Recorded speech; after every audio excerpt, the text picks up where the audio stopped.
I don't know what that means. Does that mean I unlocked something? I still don't know how to work this main live stuff.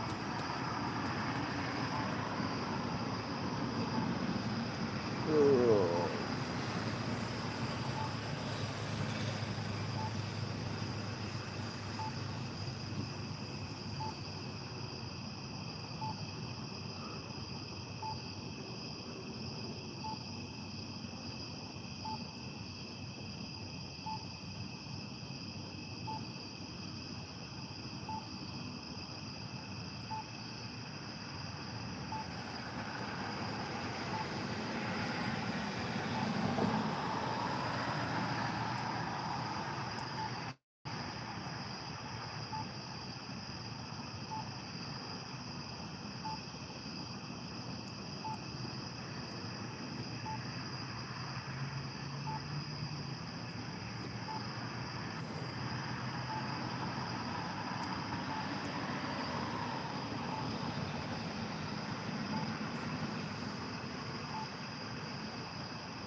Well,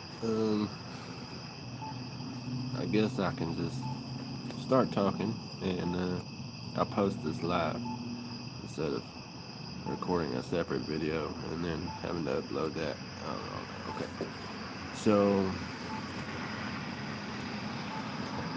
let's rewind back to the hotel.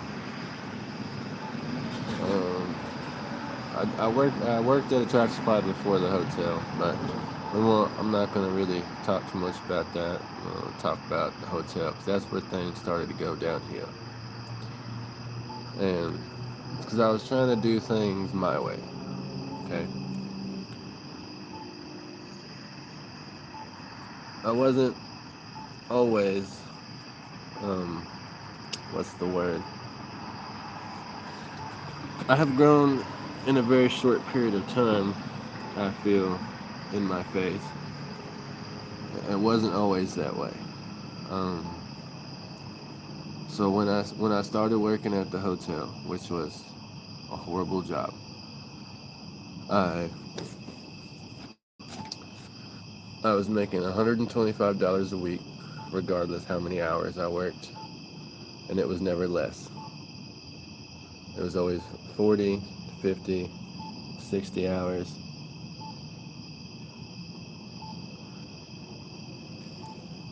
I don't think the moon's where I can see it right now. Um, but yeah, and no, regardless how many hours, I got $125. It's under the table, and I got the hotel room. And the hotel room was badly infested with roaches. Okay, horrible. It got so bad that even now, sometimes I still see them crawling out the corner of my eye, and there's nothing there. But so I was pretty miserable. Yes, very, very much so. I was pretty miserable. I was depressed. I was angry. I was just slowly cutting myself off from the world, just little bits at a time. And then, you know, I was trying to find employment elsewhere to do things how we call it the right way, the responsible way. But I couldn't get an interview, so I could only apply in a certain amount of range. Cause I've always been the weakest. in a certain amount of range. Let me put that on mute because that person's mad at me right now because I'm not telling them what they want to hear. Um, and and all that good jazz. Um, I couldn't get an interview. I couldn't find any else employment there. No vehicle. I could only expand my search so far. It even got to the point where I was looking in other towns, and I was like, well, if I find something in another town, I'll rough it but I'll have something already. Well, one day when I was taking a nap, I had a dream, and it's not like an angel came down in my dream or anything like that. I mean, I do believe I was being guided, but it was myself. It was me talking to me, like a clone of me, and I told myself that the other me told me that if I don't leave, I never will. Okay. Hi, Ariel. How's your day? Um, so, and I still see that as a sign. I took it as a sign that I just I had to go. So, um, I did the best I could to get like a few, like my bag and a couple batteries to keep my stuff charged and stuff like that. But with that little amount of money I was making, it's not really much you could do. 'Cause, still had to eat and stuff. I had got up to 2 packs of cigarettes a day. I was heavily smoking weed back then. I had even uh, I had took like a big old bag with me when I left. No, I don't still have it. So I had so when it came down to it, after a shift, which I didn't get off till sometime after 11, I packed all my stuff and I left. And I went down the road a little bit and I'd set up a tent, right? And for that whole next day, I was just trying to figure out what I was going to do, trying to think the best course of action, sitting there and smoking. And then something in me right then and there said, basically, firstly, you have to stop smoking weed. It's like things will never get better as long as you wear.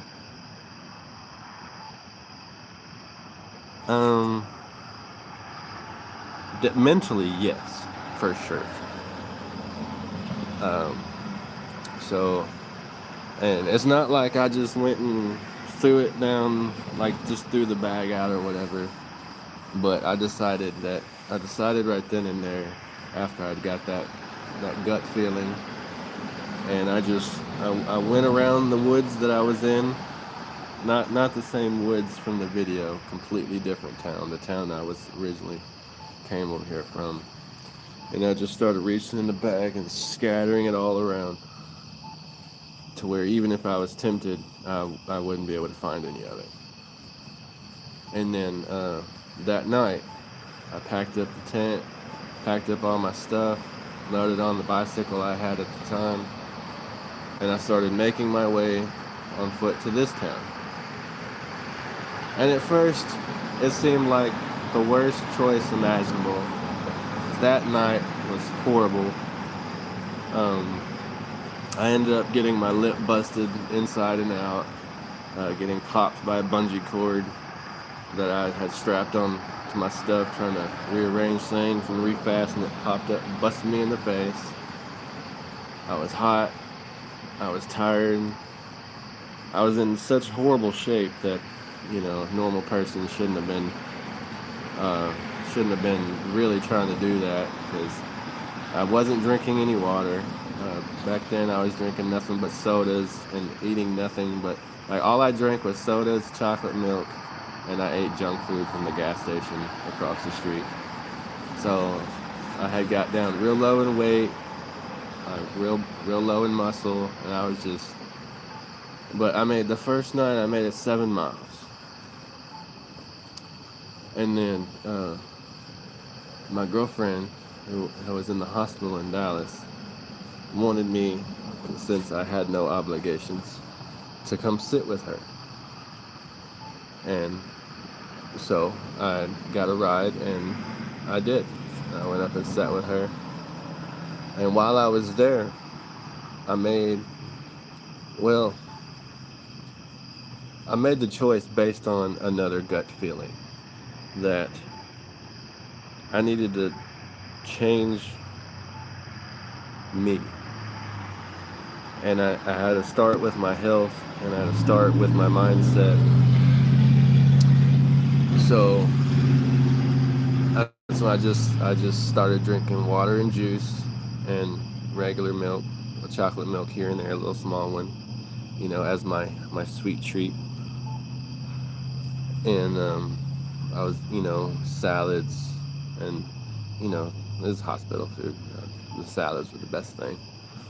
Uh, but yeah, I stayed up there until and I was applying for jobs in this town that I was coming to, and I figured I was going to be there longer, but then I got an interview, so I had to get a ride back to make it to the interview. It's a job that I didn't get, and if I had got hired on there, I still wouldn't be working at it yet because it's a car wash and it's still not done being built. So I'd still be screwed. But so yeah, I came here, but uh, and then that's when I started making the videos. So I guess y'all really know the rest of that story. But what I was trying to say is, and this is what really changed the way I thought about faith and thought about God and thought about myself in the process, because I've come to realize that I had to take a leap of faith. Something was telling me to leave with, and there's you don't you didn't know what's gonna happen. There's no plan. There's no nothing that I had. I didn't have a plan. I didn't know what was gonna happen.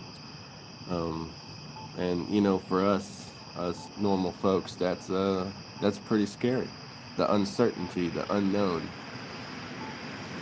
Um, so I took that leap of faith, and and that's what we're talking about at church tonight. And I shared a little of my story with the guy. I'm not gonna say his name. The guy that was teaching the.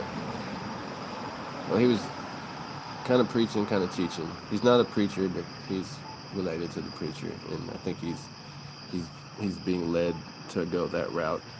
And he's pretty good at it. I really understood a lot what he's saying, and I could relate to it. I mean, he's pretty good. But yeah, I was talking with him about it afterwards and stuff, and shared a little bit about it.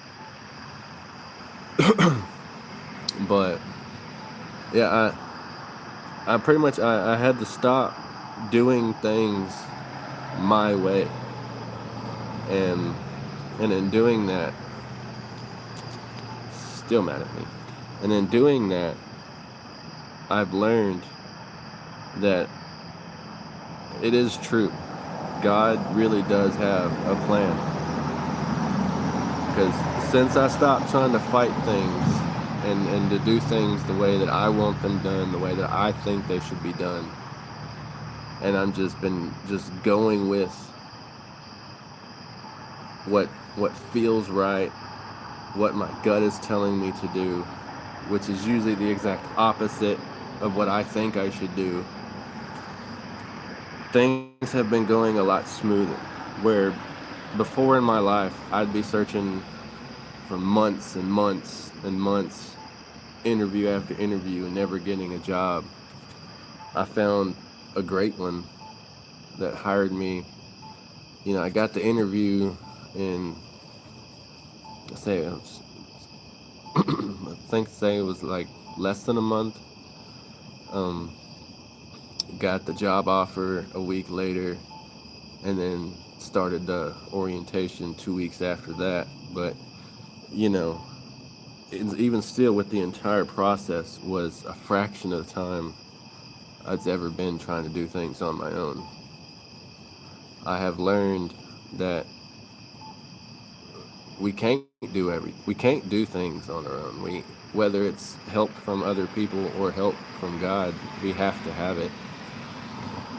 Um, and also, and since all this, I have, and I can, at least I can feel it in me that I have grown in a more positive way, in a more positive mindset, and I have definitely grown closer to Christ, which, I always walked around and, I tell myself that, God was my best friend. And now I really see that he really is. Like, and now I see how I wasn't a good friend to him. And that's what I'm trying to work on. I'm working on now is being that good friend, because he's my good friend, you know what I mean? I don't know if that makes sense. It makes sense in my head, but I'm not the best at explaining things. So, pretty much, yeah, I did technically put myself in this situation of being outside, but I also do feel like I was supposed to. That if I kept trying to go the route that I was going, either my health would have got so bad that I would have just gave up, or I would have just been barely hanging on, comfortable and content in my own suffering. And what reminded me of all that today, which is why I'm sharing, was we were in church, we were talking about, and like, I'm not the best with explaining or with remembering things, but so remember when Jesus went to that pool that was like surrounded by all the beggars, and then he went and he singled out the one that couldn't walk, and he healed him, told him to take up his bed and walk, you know. And it that's what we were talking about, and it helped me to realize some things that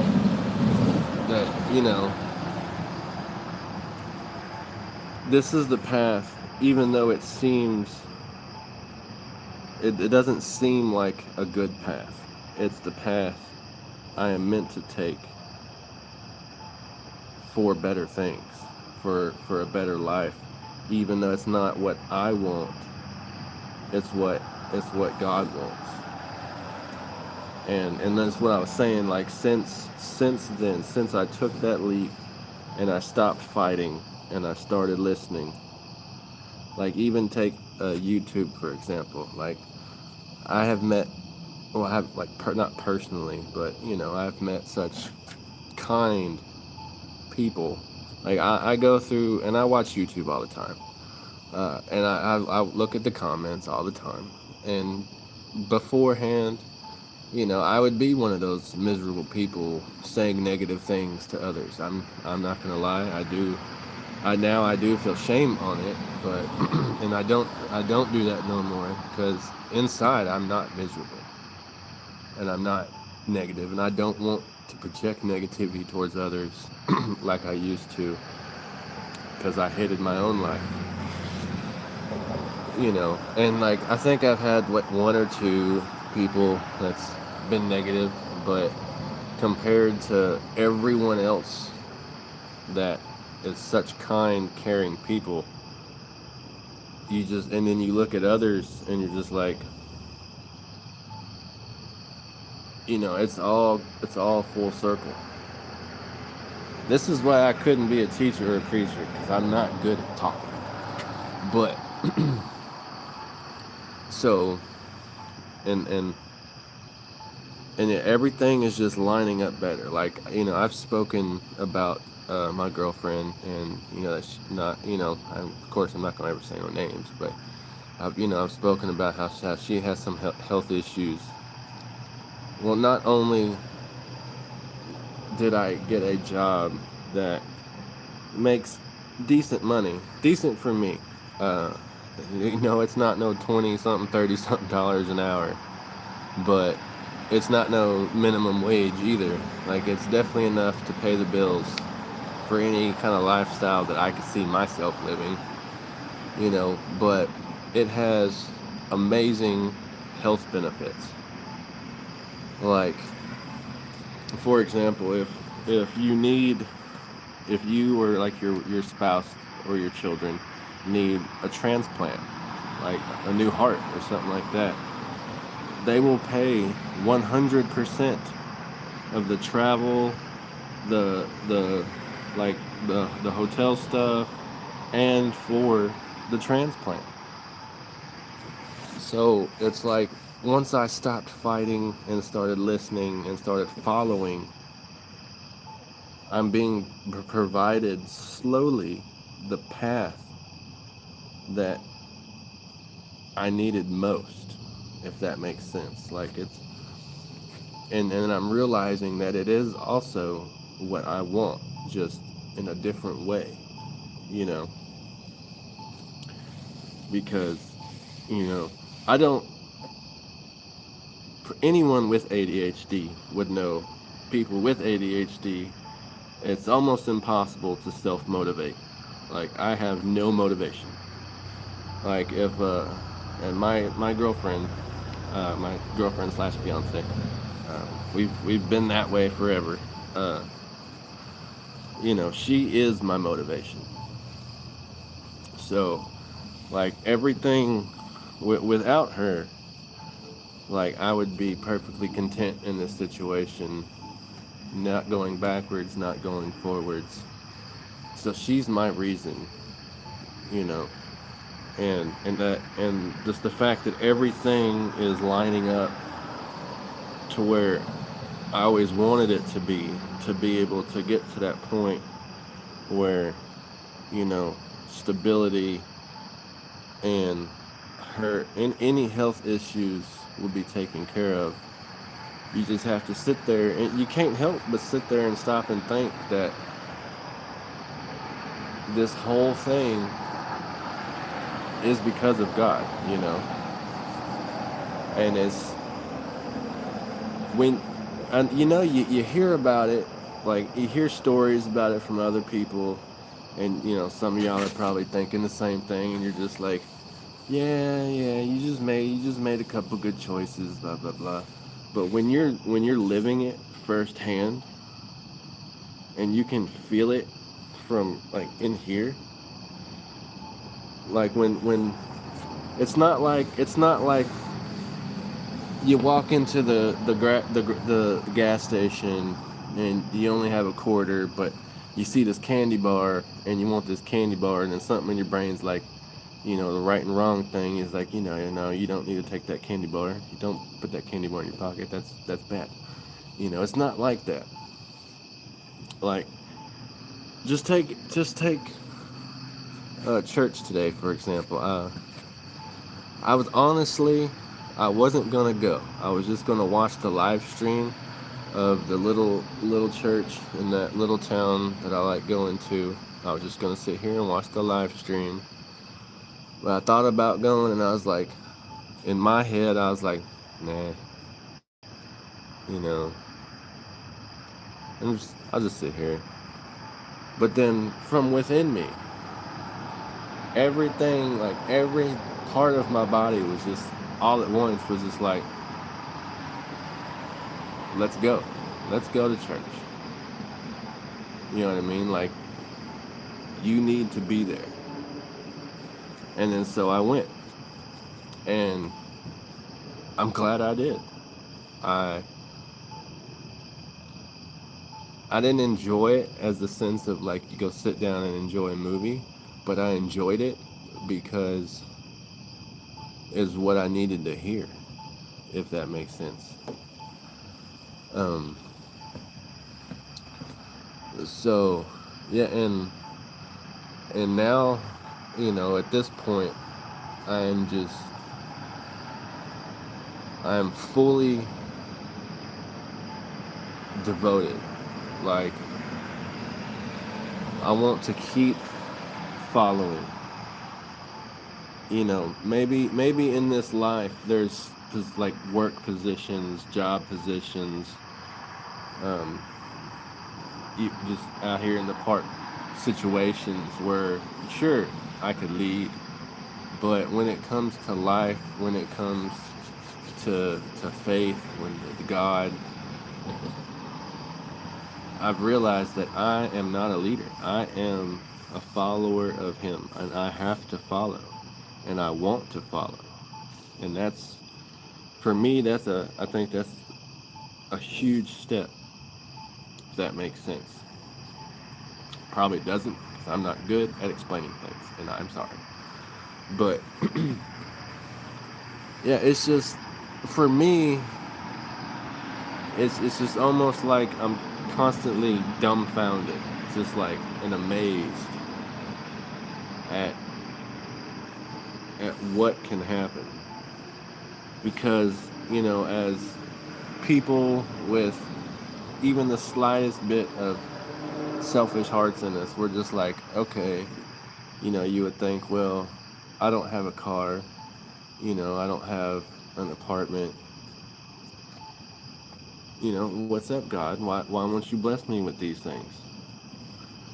And I'll answer that later. And then you think, but that's not what God is wanting for you at that time. He's got a plan for you.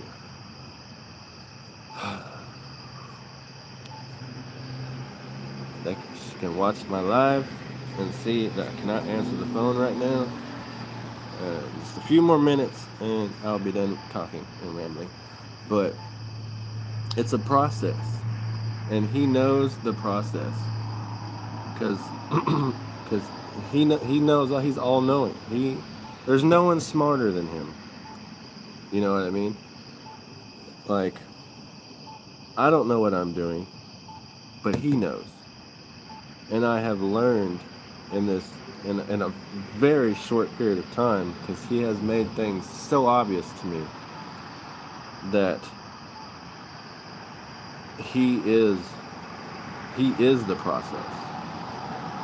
So I am fully committed to committing myself to Him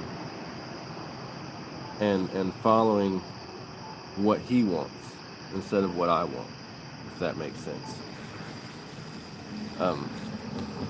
But I will probably get back on in a little bit. I'm going to get off here real quick and go see, well, not go see, but I'm going to call them back and before I get an earful.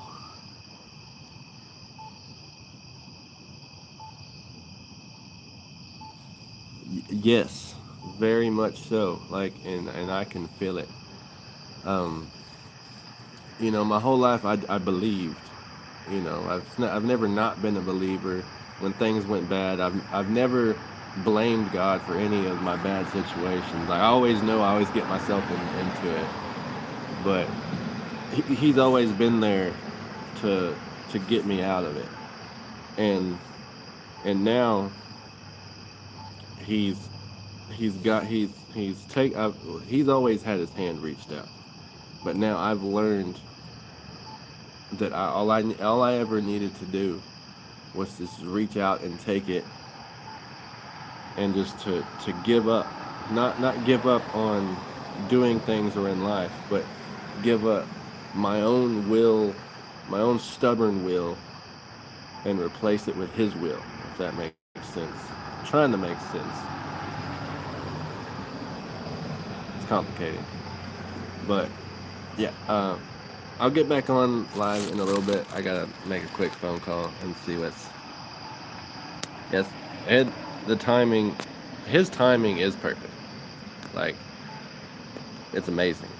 But thank y'all for watching. And I will probably be on in a little bit.